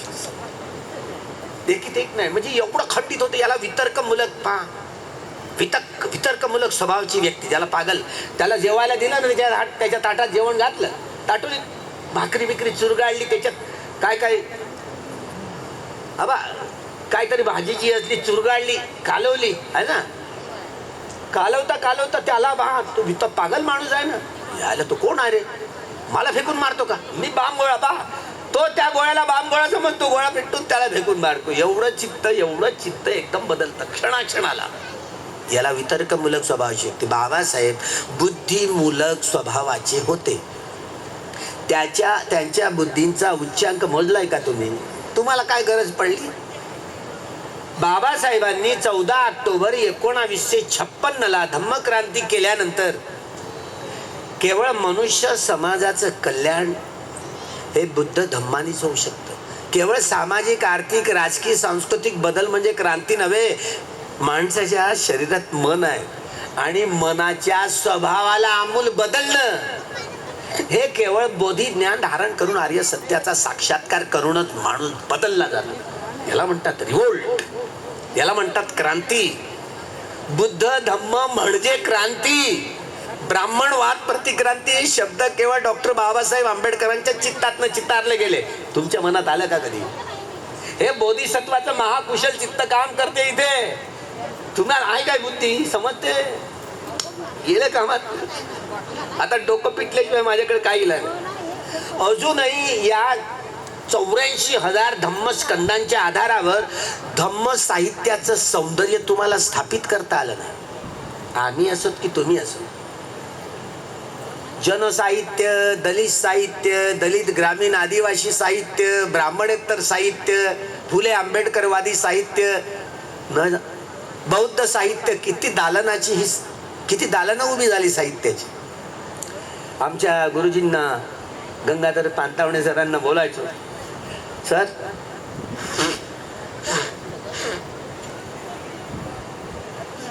मी दम धरून राहायचो. कसं सर? एवढा मोठा 84,000 धम्मस्कंदांमध्ये हा सद्धम्म साठवलेला आहे. एक धम्मस्कंद स्वतःमध्ये एवढा परिपूर्ण आणि परिशुद्ध आहे. त्याच्यात जोडतोड करण्यासाठी काहीच नाही शिल्लक ठेवलं तुमच्या आमच्यासाठी. या धम्म साहित्याचं सौंदर्य प्रस्थापित करता आलं काय? एक धम्मस्कंद योग्य रीतीनं आपल्याला समजावून सांगता आलेला आहे काय? याचं उत्तर आहे नाही. आहे काय बुद्धी तुमच्याकडे? आता बुद्धीच काढली मिळाली, मी काय करणार आहे सांगा. नमो तस्स भगवतो अरहतो सम्मा संबुद्धस्स म्हणतोय की नाही 3 वेळा? 1 वेळा म्हणून भूक भागते काय? तहान भूक भागते काय? 3 वेळा का बरं म्हणता? पाठांतर करायचंय. नमो तस्स भगवतो अरहतो सम्मा संबुद्ध 1 वेळा म्हटल्यात भाग. बरं, बुद्धं शरणं गच्छामि, धम्मं शरणं गच्छामि, संघं शरणं गच्छामि एवढं बोलून भागणार नाही. पुन्हा द्वितीयंपी बुद्धं शरणं, पुन्हा तृतीयंपी बुद्धं शरणं. का बरं 3 वेळा म्हणावं लागतं? काय कारण समजलं? बरं, बुद्धी तरी आहे का? आता बुद्धीच काढली का? सब्बे संखारान कथमाच भिक्खवे अनित्य ज्ञानं. भिक्षूंनो, अनित्य ज्ञान कशाला म्हणतात? म्हणजे प्रतिक्षण आपण प्रज्ञेमध्ये रमण करत, प्रज्ञेमध्ये विहार करत, अनित्य लक्षण, दुःख लक्षण आणि अनंत लक्षण हे 3ही प्रज्ञेची लक्षणं आहेत. प्रज्ञा विहारी बनून काया वाचा मनानी कर्म करणं. लक्षात येत आहे का? ऐकाय बुद्धी, परत एकदा ऐका. अनित्य लक्षण कथमाच भिक उदय भयं ज्ञान किती अनित्य ज्ञान. वेदनांचा उदय बसून होती की नाही पालथी मारून, आता हातपाय दुखले. ही जी वेदना आली ना, ती वेदना हा शरीराचा भाग नाही आहे. वेद यती इति वेदना हा मनाचा भाग आहे, मनाचा पार्ट आहे. हे अग्नी वायू जल आणि पृथ्वी धातूने आपल्या मनाद्वारेच घडवलेली ही काया आहे. पहिल्यांदा आपली हृदयवस्तू तिची जडणघडण होते. हे मनाचं केंद्र आहे, केंद्र.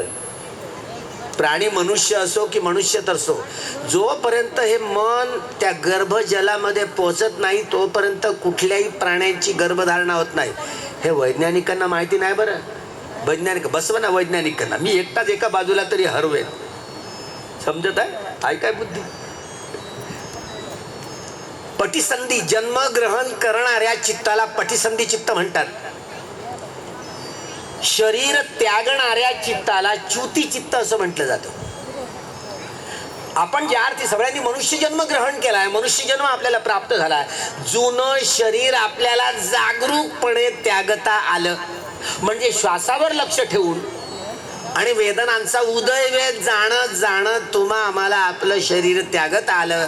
म्हणून हे कुशल विपाक संतिरण चित्त असंखारिक एकन कुशल विपाक हे चित्त उत्पन्न झालं म्हणून तुमचा आमचा मनुष्य जन्म झालाय. समजत आहे काही? किती वेगात मृत्यू होऊ द्या, हार्ट अटॅकचा किती वेगात मृत्यू होतो, पाहता पाहता गेला रे म्हणतो.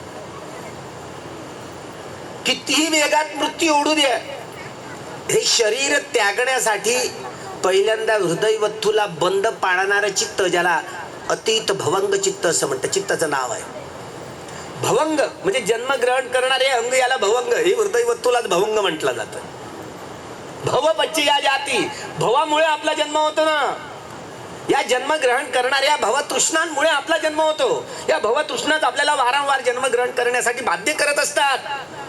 पुन्हा पुन्हा जन्म घेत जातोय, जगतोय, मरतोय, पुन्हा जन्म घेतोय, जगतोय, मरतोय, पुन्हा जन्म घेतोय. याला भवचक्र म्हणतात. सगळ्यात मोठा रोग जन्म घेणं, जगणं आणि मरणं, परत जन्म घेणं, जगणं आणि मरणं, परत जन्म घेणं, जगणं. अनेक जाती संसारं, पटीच्या समुत्पादाच्या ओळीत म्हटलं बरं.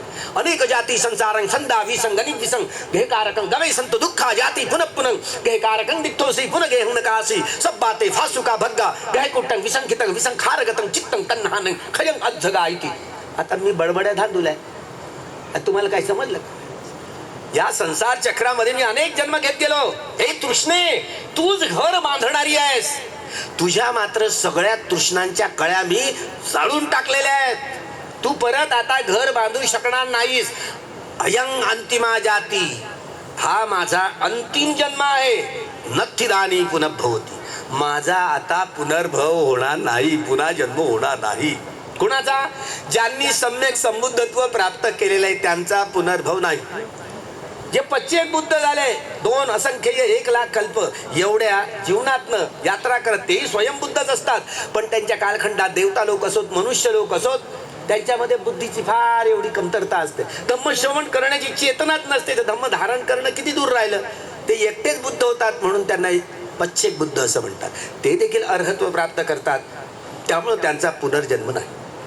ज्यांनी बुद्ध शासनामध्ये अर्हत्व प्राप्त केलेला आहे त्यांचा, ज्यांना सावक बुद्ध असं म्हटलं जातं, त्यांचा यती सत्वाचा परत जन्म होत नाही. आणि तुमचा आमचा, तुम्ही हो म्हणा की नाही म्हणा, तुमचा जन्म होणारच. कोणी काळ कुत्र विचारणार नाहीये. बेहोशी जर जन्म घेतला तर तुमचा जन्म गुराढोरांमध्ये, गाई बैलांमध्ये, गाई म्हशींमध्ये, बकऱ्या बुकऱ्यांमध्ये, डुकरा डाकरांमध्ये, कुत्र्या कात्र्यांमध्ये, उंदरा वांदरांमध्ये, मांजरा मुंजरांमध्ये, लिकटा लुकटांमध्ये, गेचोड्या गाचाड्यांमध्ये, उवा ठुवांमध्ये तुमचा जन्म. मी काय शाप देऊ तुम्हाला? सम्राट अशोकाचं हेच झालं होतं. त्यांच्या पत्नीनं बोधिवृक्ष जाळला आणि मरणांतिक वेदना घेऊन हे चिंतन मनन सुरू झालं. काय करू रे तिचं कापून कापून तुकडे करू काय? एवढा क्रोध, एवढा द्वेषात बदललाय आणि एवढी दुःखद वेदना आली, मरणांतिक वेदना, समता पुष्ट होऊ शकली नाही. ज्यामुळं हे अकुशल संतिरण विपाक चित्त, हे अकुशल असंकारिक एक चित्त निर्माण झालं विपाक, आणि ज्यामुळं ते साप योनीमध्ये ते जन्माला आले. मी नाही सांगत, नाही तर भंते ज्ञानज्योती आमच्या नांदेडात आले, खुरगावात आणि खुरं टोचून गेले असं म्हणाल. हे मी नाही सांगत, मी फक्त वर्णन करतो. हे वर्णन कोणी केलंय? त्यांचाच पुत्र महेंद्र, जे 6 प्रकारच्या अभिज्ञा प्राप्त झाले, अर्हत्व प्राप्त केलं. ते विचार करतात की माझ्या वडिलांचं काय झालं मेल्यानंतर, त्यांनी शरीर त्यागल्यानंतर. पाहतोय तर साप बनून आहे, त्याला पाहता येतो. दिव्य चक्षु होते. देवता लोकांना इतरत्र दिव्य चक्षु होते, पाहण्याची दृष्टी होती. पाहतायत त्यांचा मृत्यू झाला. मृत्यूनंतर ते साप योनीमध्ये जन्माला गेले. माझा विश्वासच विश्वासच नव्हता. वाचता वाचता ते पुस्तक बंद हे महावंशमध्ये 183 पृष्ठावर पहा लिहिलंय.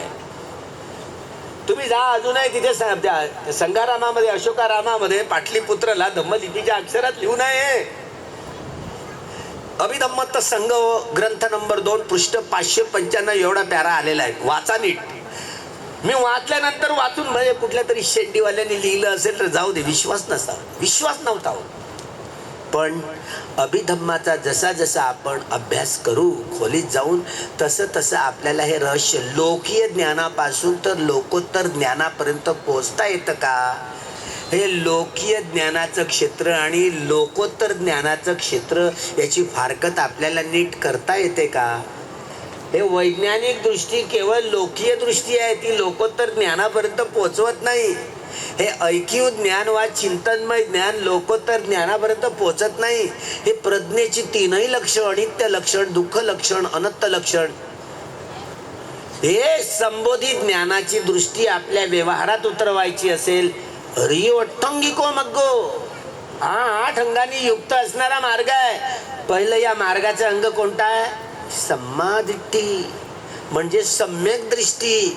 सम्यक दृष्टी म्हणजे समजलं तुम्हाला? समजलं का? आता माहीत देऊ द्या ना. आम्हाला तशाच सवय झाल्या ना, तुम्हाला आता आम्ही तरी काही शुद्ध आहोत का? आमचं तरी काही खरं आहे का? म्हणून पटीच्या तिथून आले ना आनंद कौशल्य, आम्ही कसे पुस्तकातनं पाहून पटीचे समुत्पाद समजावतो तसं तेही समजवत होतं. तुम्ही 60 दिवसाचे शिबिर करा, म्हणजे गोविंदका गुरुजी हे कसं समजवता बरं का. अविद्या पच्चया संखारा, संखार पच्चया विज्ञान. म्हणजे गोविंदका गुरुजींना जे समजवता येत होतं तो आनंद कौशल्य नाही. हा सद्धम्म धारण करून जी व्यक्ती 14 वर्ष आपल्या गुरुच्या चरणाजवळ ध्यान करत राहिली, पहिली पायरी गाठली ना, हे थिओरी आणि प्रॅक्टिकल ज्ञान हे आत्मसात करता यायला, तेव्हा हा धम्म कथन करता येतो. एक व्यक्ती शोतापत्ती फळाला पोहोचलेली आहे, भिक्षू आनंद, आणि भगवंत आनंदाला विचारत, हे औस आनंदा, तुला पटीच्य समुत्पाद कळलेला आहे का? पटीच्य समुत्पाद म्हणजे धम्म होय. धर्म हिंदू नसतो, बौद्ध नसतो, जैन नसतो, शीख नसतो, यहुदी नसतो, ईसाई नसतो, मुस्लिम नसतो, आदिवासी नसतो. धम्म शुद्ध असतो, परिशुद्ध असतो, तो विशुद्ध असतो, तो सत्य असतो. आर्य सत्याचा साक्षात्कार करून शोतापन्न, सकदागामी, अनागामी आणि अर्हत्व प्राप्त, या मुक्तीच्या 4ही पायऱ्या प्राप्त केल्या जातात. म्हणून याला सत्यापर्यंत पोहोचणारा हा सद्धम्म. त्रिपिटकामध्ये 82,000 धम्मस्कंदांमध्ये एकही बौद्ध हा शब्द नाहीये. तुम्ही एका बाजूनं सारं जग ना, मी तुम्हाला हरवून पुरून उरू शकेल एवढा दम ठेवावं लागतं. जिथे जाऊन तिथे लाभ मारून पाणी काढण्याची ताकद ठेवली पाहिजे. समजत आहे काय बुद्धी? हसायला येतं तुम्हाला बा ना. दम ठेवावा लागतो की नाही. एक धम्मस्कंद तथागतांनी जसं प्रतिपादन केलंय आपल्या, मी जेव्हा म्हणेन ना मला असं वाटतं, तर माझी गाडी रुळावर घसरली समजायची. हे म्हणते ना ज्योती, तुला काय वाटतं, तू दुकानदारी आपली आपल्याजवळ ठेव, आम्हाला नाही सांगायची. भगवान बुद्धांनी या विषयावर काय कथन केलंय, जसं त्यांनी कथन केलं ते सांगा. आमचा अधिकार काय, केवळ बुद्ध वाणीला प्रसवलं. जसं तथागतांनी अख्ख्यात सुस्पष्ट केलंय तसं आम्ही सांगायचं. आपल्या हातचं बोटचं पदार्थ नाही जुळवाजुळव केली की आम्ही भूत झालोच का?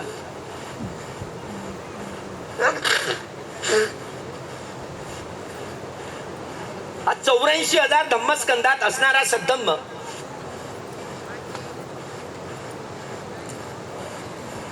हे अर्हत भिक्षू, 60ही भिक्षू, एक भिक्षू गेले समोरच्या येणाऱ्या व्यक्तीचा स्वभाव ओळखायचे आणि तसं त्यांना कम्मठान द्यायचे. आता कसा शांततेचा हा समज कमीत कमी चित्त शांत करण्यासाठी, एकाग्र करण्यासाठी 52 प्रकारचे चैतसिक असतात, चित्तवृत्ती असतात, वितर्क, विचार, प्रीती, सुख, एकाग्रता. या पाचही चित्ताच्या चैतसिकांना पाचही चित्त चैतसिकांना एकाग्र करण्याच्या प्रक्रियेला ध्यान असं म्हणतात. ध्यान म्हणजे समजलं? हे ध्यान मिथ्या नाही, सम्यक असलं पाहिजे. प्रेम मिथ्या नाही, हे सम्यक असलं पाहिजे. तुम्हाला प्रेम तरी करता येतं का? आहे काय बुद्धी? तुम्ही जे प्रेमाविषयी ऐकताय, प्रेमाविषयी बोलताय, प्रेमाविषयी जे तुमचं आचरण असतं, व्यवहार असतो, तो आसक्तीयुक्त प्रेमाचं आचरण असतं.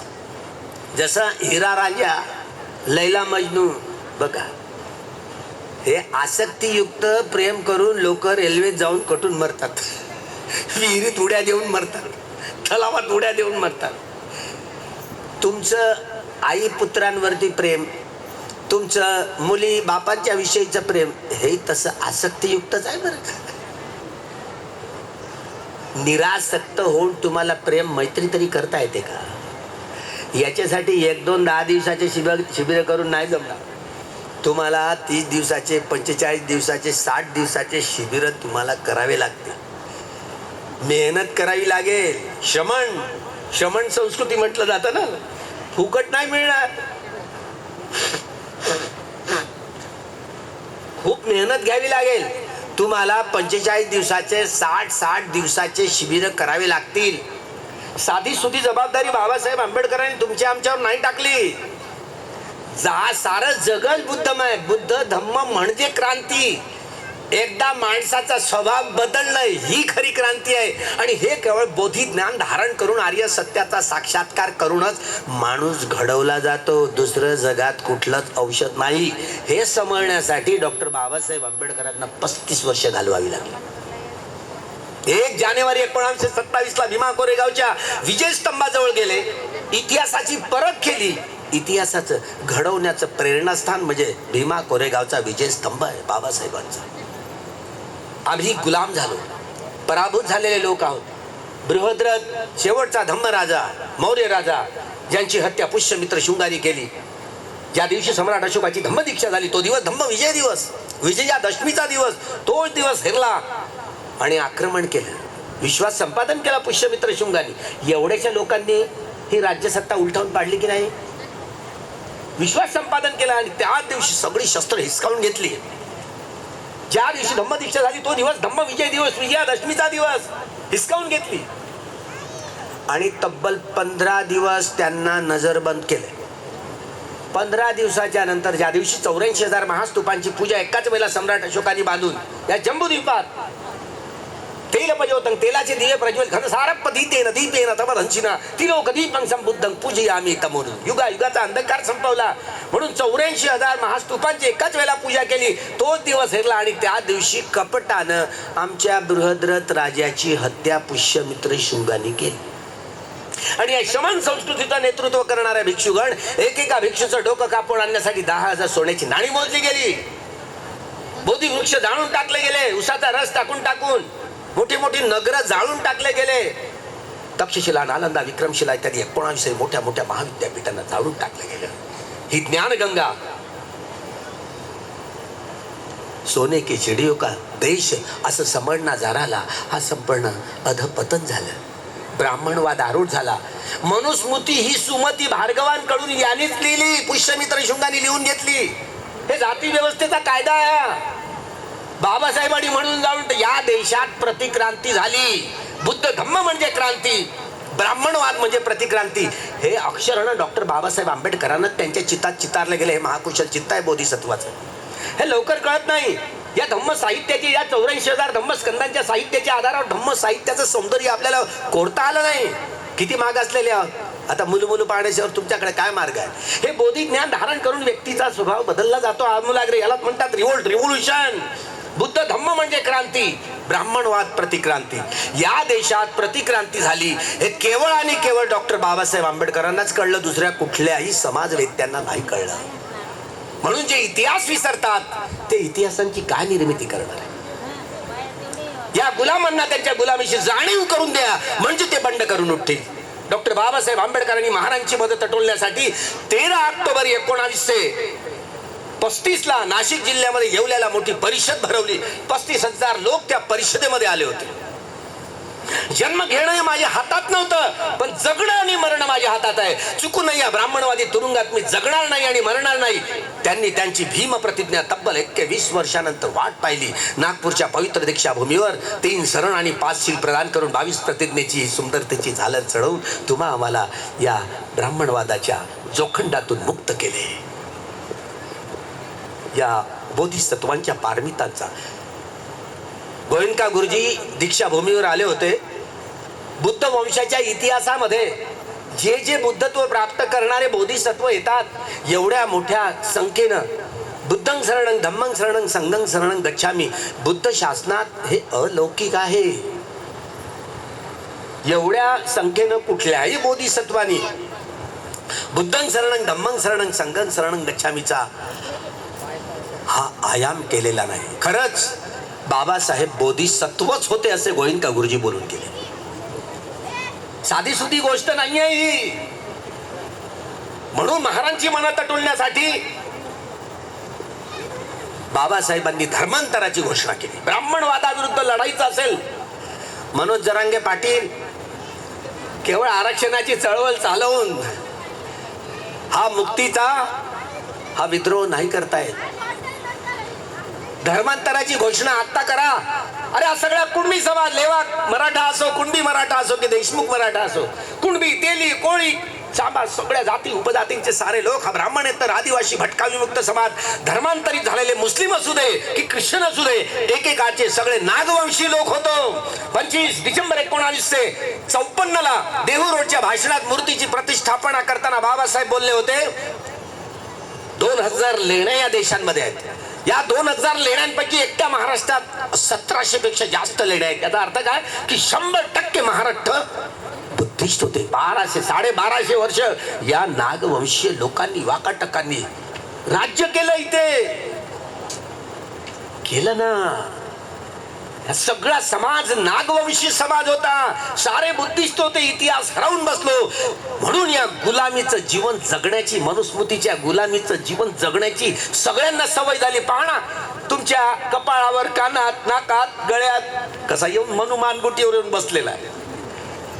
नाही, सौंदर्याचं लेणं आहे म्हणतात. लेणं ते नाही, शीलरूपी सौंदर्य, समाधी रूपी सौंदर्य, हे प्रज्ञारूपी सौंदर्य स्थापित करून जेव्हा व्यक्ती आर्य सत्याचा साक्षात्कार करतो, हे धम्म सौंदर्य आहे. लोकीय सौंदर्यापासून लोकोत्तर सौंदर्यापर्यंतची गाथा. अणु या भौतिक जगाचं अंतिम सत्य, अंतिम इकाई आहे. 1968 पर्यंत वैज्ञानिकांची मांडणी होती. 1968 अल्वर्ज लुईस नावाचे हे तत्ववेत्ते आले. ते म्हटले, त्यांनी या अणुची फोड करून टाकली. परमाणू, न्यूट्रॉन, प्रोटॉन आणि भोवती फिरणारा इलेक्ट्रॉन. परमाणू हा अणुचा 36वा भाग आहे. एका सेकंदामध्ये 1 या आकड्यावर 22 शून्य द्यायची. एवढ्या वेगात ही प्रकृती, हा निसर्ग उत्पन्न होऊन नाश पावतो, हे त्यांच्या बबल चेंबर या उपकरणाच्या द्वारे त्यांनी समजावून सांगितलंय. काय बोललो ते समजलं आहे काय? बुद्धी आहे काय? एका सेकंदामध्ये 1 या आकड्यावर 22 शून्य द्यायची. एवढ्या वेगानं ही प्रकृती, हा निसर्ग उत्पन्न होऊन नाश पावतो. परमाणू हा अणुचा 36वा भाग आहे. सूक्ष्म सत्य. आताही अल्वर्ज लुईस आले तर माझ्या पुढे फिके ठरते. कुस्ती, बौद्धिक कुस्ती खेळायला तयार आहे काय बुद्धी? तुमच्या चित्तात कधी येतं? किती दगडासारखं चित्त आहे. भगवान बुद्ध या प्रकृतीचा अंतिम निष्कर्ष तुकडे तुकडे केले ना. अंतिम सत्य काय म्हणाले माहिती? अठ्ठकलाप. पाली शिकणाऱ्यांना माहिती. अठ्ठकलाप म्हणजे काय? हे अग्नी, वायू, जल आणि पृथ्वी धातू. आकाश म्हणजे समजलं तुम्हाला? ए भगिनी, कुठे चालली? उठ. 4 वाजले म्हणतात घडीचे. हे बघा, अठ्ठकलाप म्हणजे समजलं काय? आकाश म्हणजे समजलं तुम्हाला? कोणाला समजलं आकाश म्हणजे काय? आकाश कशाला म्हणतात? आहे का बुद्धी? आहे का बुद्धी? आता डोकं पिटण्याशिवाय काम आठवत. आकाश म्हणजे काय? कशाला आकाश म्हणतात? बा निळे निळे केस दिसतात की नाही भगवान बुद्धाचे? हे वरचं लक्षण आहे. घुंगरू बाल होते, सीताफळासारखे डोळे, सीताफळासारखे डोळे असतात सीताफळाचे, गोल गोल गोल गोल घुंगरू बाल होते, निळ्या रंगाचे केस, वरचे टोक असायचे. हे वरचं लक्षण आहे ना. म्हणून डॉक्टर बाबासाहेब आंबेडकरांनी तुम्हाला निळा झेंडा दिला ना. डॉक्टर बाबासाहेब आंबेडकर चक्रवर्ती सम्राट होतील ना, तर या जगाचा झेंडा निळाच असेल, निळ्या झेंडा धम्मचक्र असेल. घटना दत्त बुद्धिझमची पेरणी डॉक्टर बाबासाहेब आंबेडकरांनी केली. तिरंग्यावर चौथा रंग कोडला, न्यायाचं प्रतीक. हेतू बच्चे, आरंभण बच्चे, अधिपती बच्चे, अनंतर बच्चे, इत्यादी इत्यादी. या 22 या 24 कारणांनी पटीचे समुत्पाद ते समजावून सांगायचे. आता कोण समजावून सांगेल तिथे? लोकसभेच्या राज्यसभेच्या सभापतीच्या खुर्चीच्या पाठीमागे धम्मचक्र पवत्त नाही लिहिलंय. राष्ट्रपती भवनावर धम्मचक्र पवत्त नाही लिहिलंय. भगवान बुद्धांची उभी मूर्ती चालता फिरता बुद्ध मला पाहिजे असं लिहिलेलं आहे. ते कोरलेलं आहे. 4 शिवाची राजमुद्रा, चारही दिशेनं सद्धम्माचा प्रचार आणि प्रसार करणारे भिक्षू संघाचे प्रतीक, या राज्याचं प्रतीक ठेवलेलं आहे. कोणत्याही 21व्या कलमामध्ये जगात कुठली राजकीय पार्टी सत्तेवर आली तरी, या सगळ्या कुठली राजकीय पार्टी सत्तेवर आली तरी मात्र न्याय, स्वातंत्र्य, समता आणि बंधुभाव या मानवी मूल्याच्या आधारावर समतामूलक जीवन पद्धती निर्माण करण्यासाठी साऱ्या जमिनींचं, साऱ्या कारखान्यांचं तुम्हाला राष्ट्रीयकरण करावं लागेल. आमची मायावती आली होती ना सत्तेवर उत्तर प्रदेशामध्ये. मायावतीला पत्र पाठवलं होतं, मायावती बन काय करतील, तुम्ही त्या सगळ्या जमिनी तिथले कारखाने तुम्ही राज्याच्या अधीन करून पहा ना, काय तुमचं कोण करतं? नाही केलं बाई ना, आता केलं. समजलं?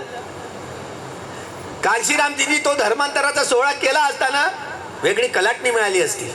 नाही नाही, पहिल्यांदा सत्ता हातात येऊ द्या ना, मग काय करू. गेलं हात, तेलही गेलं, तूपही गेलं, आता काय कराल? म्हणजे घटनेच्या 61 या कलमानुसार आजही एक व्यक्ती, एक मत, एक मूल्य, हा मतदानाच्या अधिकारासाठी रक्त सांडवावं लागलं जगातल्या लोकांना. पण बाबासाहेबांनी इथपर्यंत घास आणून दिला, चावून खायचाच राहिला.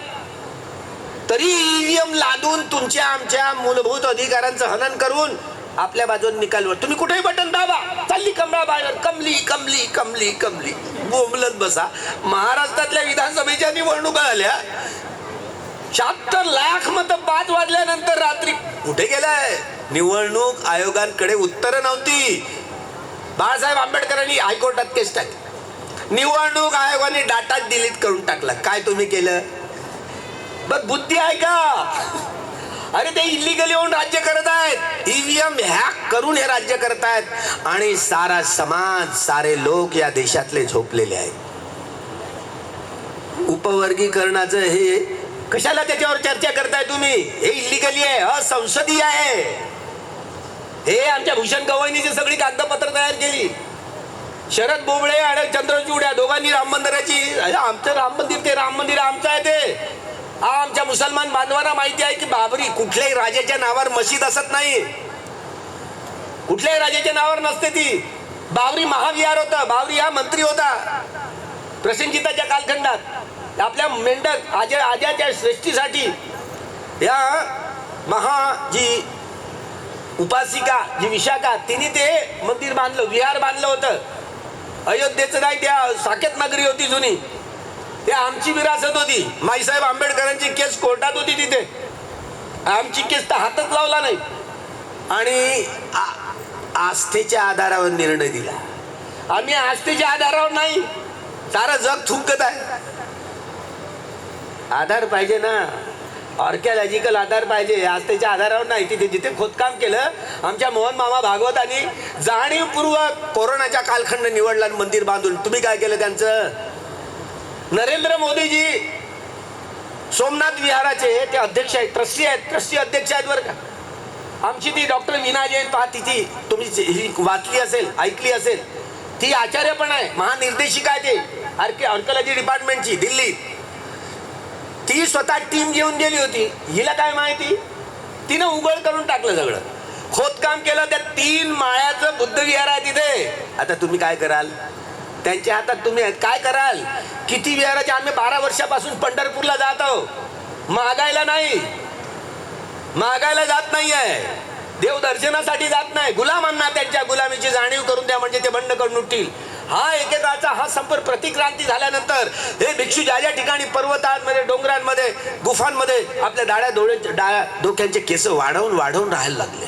हेच ते वारकरी आहेत, भागवती आहेत, महानुभावपंथी आहेत, लिंगायतपंथी आहेत, नाथपंथी लोक हे एकेकाळचे बुद्धिस्ट आहेत आणि यांना जाण नाही. त्यांना जाण देण्यासाठीचा हा सामाजिक जागृतीचा विस्तव आहे. विजू देऊ नका. बाबासाहेब बोलले होते, या गुलामांना त्यांच्या गुलामीची जाणीव करून द्या म्हणजे ते बंड करून उठतील. बाबासाहेबांनी त्या मेळाव्यात येवल्याच्या मेळाव्यात सह्याद्री कुंड पुराणाचे दाखले दिले. वाचलंय का तुम्ही?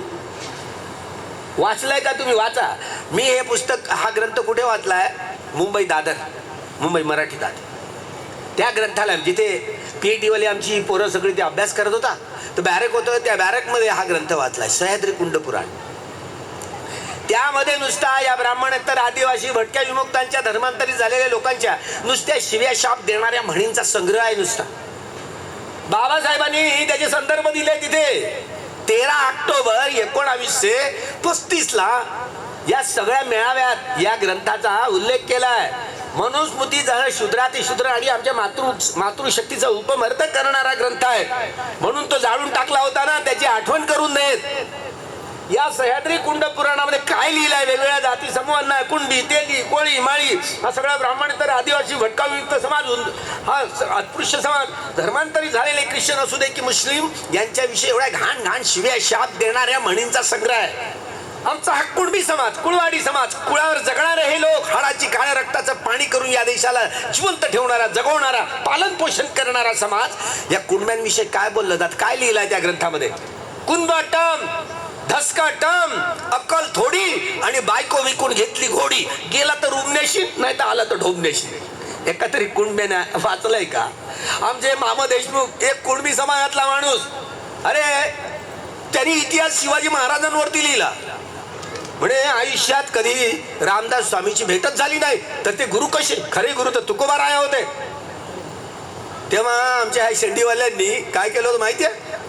त्यांचा मृतदेह केला, प्रेतयात्रा काढली, प्रेत जाळून टाकला. आम्हाला जेव्हा माहिती झालं, आम्ही खांद्यावर बसून त्यांची विजयी मिरवणूक काढली. कुणबी समाजातला आमचा एक माणूस, जो इतिहास, याला काय इतिहास काय समजतं काय म्हणे याला? हे सह्याद्री कुंड पुराण वाचताना मामो देशमुख सर असे पोट धरून हसायचे. आहा साळून घ्या, आता त्यांचं स्वास्थ्य बरोबर नाही पुण्यात. आहा साळून कधी केलं असं हसायचे. याला काय घाण ओकली आहे म्हणे या धर्मग्रंथांमध्ये. एवढं घाण लिहिलंय. सकाळी उठल्याबरोबर आमचे मोहन मामा भागवत अजूनही सकाळी उठल्याबरोबर नरेंद्र मोदींचं तोंड पाहत नाही, कारण तो तेली आहे म्हणे. काय झालं त्याच्या तोंडाला?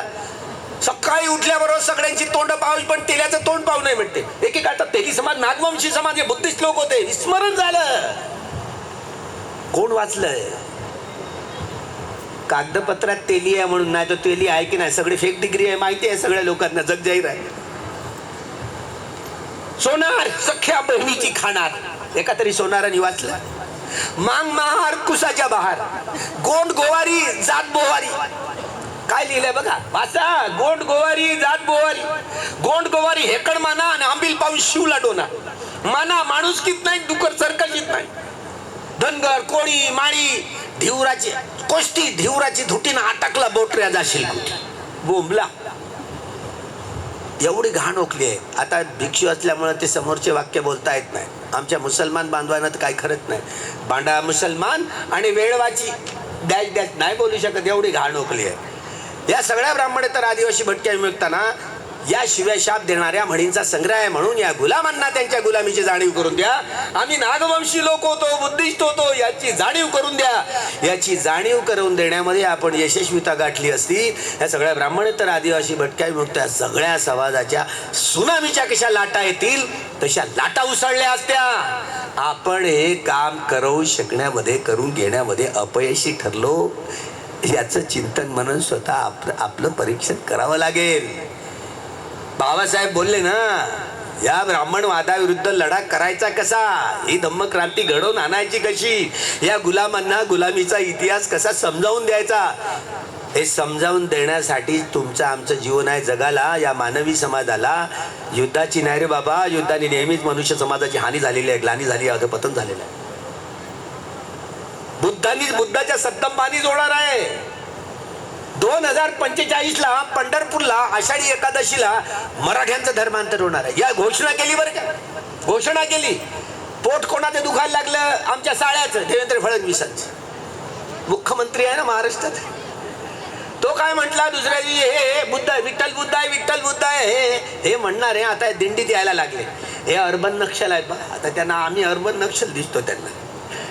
आमच्यासाठी एक त्यांनी कायदा केला दुसऱ्या दिवशी, कोणता? नागरी सुरक्षा विधेयक. बरं का, नागरिकांची सुरक्षा करताना कायदा माहिती नाही. त्याच्या अगोदरच्या दिवशी जी वाताहात झाली ना, नरेंद्र मोदी आणि देवेंद्र फडणवीसांनी आमच्या या गडचिरोलीचं पूर्ण जंगल आणि या छत्तीसगडचं एवढं जंगल 99 वर्षाच्या लीजवर गौतम अडाणीच्या घशात टाकलं.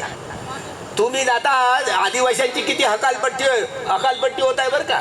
आता तुम्ही त्यांच्या विरुद्ध आवाज उचललाय ना, तर तुम्हाला 5 वर्ष सजा, 2 वर्ष बंद, अजिबात जमानतही होणार नाही. हा कायदा जो महाराष्ट्र शासनाने केला तो असंवैधानिक आहे, मूलभूत अधिकारांना दगा देणारा आहे. 1946 पासूनच त्यांचं आमच्या लद्दाखवाल्यांचं आंदोलन सुरू होतं, स्वतंत्र राज्य द्यावं. तो सैनिकी पेशामध्ये ऑफिसर होता आमच्या सोनम वांगचुकचा. तो सोनम वांगचुक हाही डॉक्टरेट आहे बरं का. तो सायंटिस्ट आहे. तरी मात्र त्याला कोंबलं. 15 दिवस झाले त्याची सुटका झाली. आता बरं बिनशर्त सुटका झाली.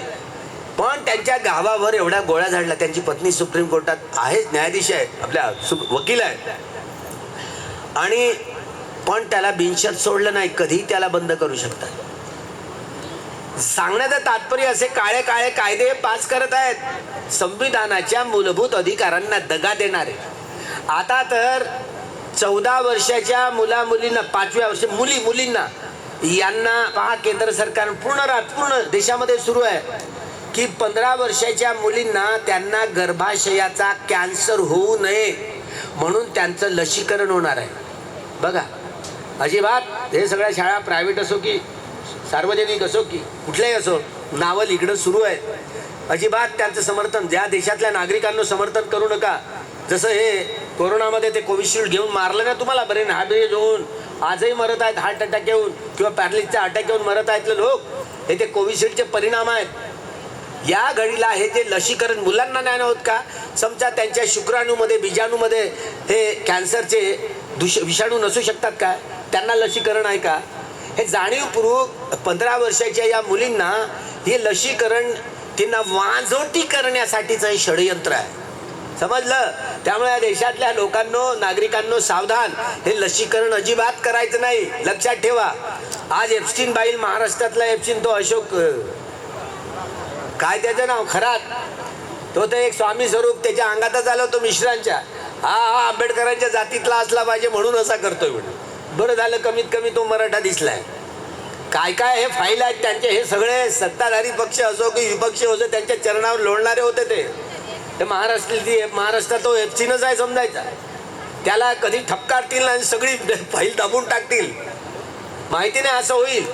आज दलाई लामा सारख्यांची माणसं, नरेंद्र मोदींसारख्याचं, अडाणी अंबानींची नावं तिथे आहेत एप्स्टीन फाईल मध्ये. विचार करा, ही 13-14 वर्ष लहान मुलींवरती रेप करून त्यांचं मांस खाणारे माणसं आहेत की हैवान आहेत?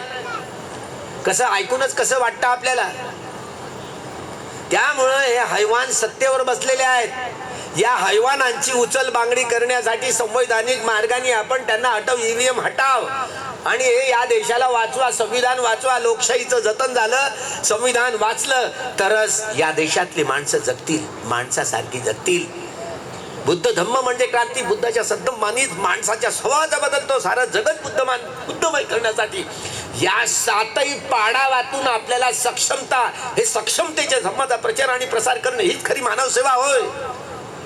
त्यामुळे विशुद्धीचे 7ही पाडाव आपल्याला आत्मसात करावे लागतील. घडीचे किती वाजले? 4. 4 थांबत नाही घडी. चुप बस.